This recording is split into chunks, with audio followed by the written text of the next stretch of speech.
To get you financed. The designated service point halfway through the final day of the Toyota Kalahari Botswana 1000 Desert Race was a hive of activity as there was a big shake-up out on the route. Mark Cronje and Chris Birkin in the race hosts Castrol Toyota were leading, with Duncan Foss and Richard Leek and their Nissan Navara right on their exhaust pipe. For the Toyota pair, it was an ideal situation, leading the blue ribbon event of your sponsor. Not quite, but yeah, we seem to have got the players on the road, so which is quite important for us just to keep it clean. As you can see, we've got a bit of damage to the vehicle. It happened very early this morning when we overshot the corner and hit the tree again. But despite that damage, the pair had the lead firmly in their hands. For former national champion Duncan Foss, the lion's share of the work still lay ahead though. Is everything okay on his car? No. I don't know. All the front's taken off Cronje's car. A little bit ahead of us, but he's obviously driving hard because we're pushing. But we've made up 2 places this morning, so it's not looking too bad at this stage. People holding out all right. The vehicle's been very good, it's been perfect. Yeah. You're going to pull Mark in?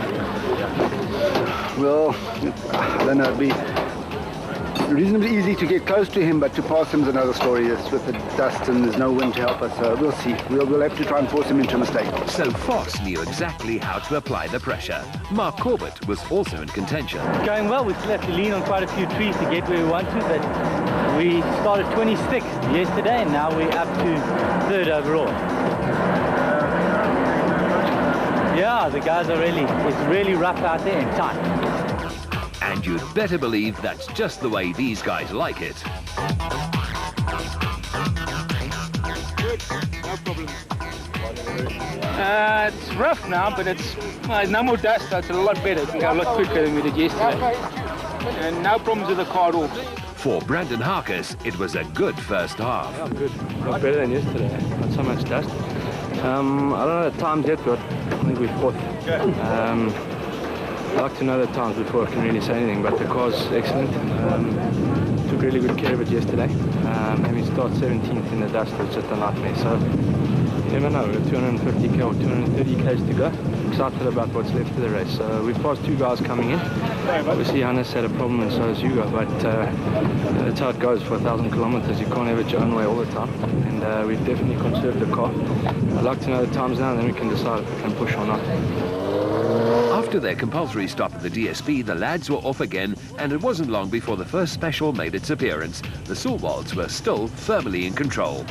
Despite the testing terrain, they were loving it. It's quite rough still, actually rougher than yesterday obviously, and I'm not sure where we are at the moment, but we're going okay, and hopefully now it's the last shift to Game City, so hopefully we'll get there in one piece. And that there is the art to off-road racing, marrying pace and conserving the car, all into one package. For the Total Motorsport lads, it was good fun. All right, it's very rough today, but smooth run so far, a lot of dust, but lekker, yeah. Yeah, we've passed Bevan and Evan so far, yeah. So this morning's run was quite nice, but the dust is madness. We had to it took us about 70, 80 k's to get past Evan, who was in front of us, and it took us another 70, 80 k's to get past Evan. So you can't see where you're going, and like I say, it's a tight and twisty course, and you got to watch where you're going as well for punches. And so right now the car is 100%, and we're looking forward to the run back home. But judging by the red and tired eyes, the dust factor was taking its toll, and that would in turn affect concentration. Yeah, we're having a good run, eh? Today's the day, so the next 250 we're going to really turn it on. Hopefully catch some guys. Yeah, very dusty, but nice, enjoying it, eh? A lot smoother than last year, put it that way. Gibson and Brown were indeed very solid and in with a top 5 place. For Bevan Berthold, it was a game of catch. We started quite far behind. I think we made up quite a bit of time, but we just have to bring it home. And the new car is going nicely, and the fans are loving the Toyota out there, so it's all part of the fun, you know. At this stage, it's going quite well. On no major mission, just to come home have a nice prize giving. It's a great event. The Ford camp were pleased as the big Ford Ranger had gone smoothly after a few hiccups on the first day. Yeah, excellent. Helps when we don't have any problems. The car's good. It's fantastic, in fact. Yeah, no, it's going very nicely. And the track's whipped out nicely. It's broken up nicely, so the suspension's fantastic. It really is good. So we're having a lot of fun. Yeah, well, you know, that's racing, what happened yesterday. So we, yeah, let's see. We still have a bit, 250 k's to go, so should be good. Let's see where we end up at the end of the day. For the Nissan boys, some hard labour lay ahead as they jacked up Tollefson's Navara. The noises were not good and the sights were even worse.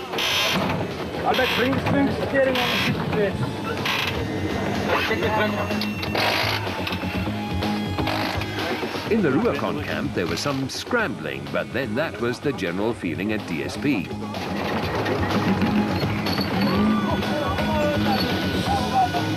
For Musaji and Bodanya, the lads were feeling strain.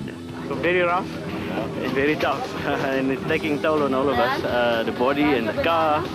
But otherwise we're enjoying it, and we're just taking it home now, hopefully. Any problems with the car? Today the only problem we had was we had a punch on the rear wheel, and then our jack managed to fall off the car. So it was a bit of a mission trying to get it sorted.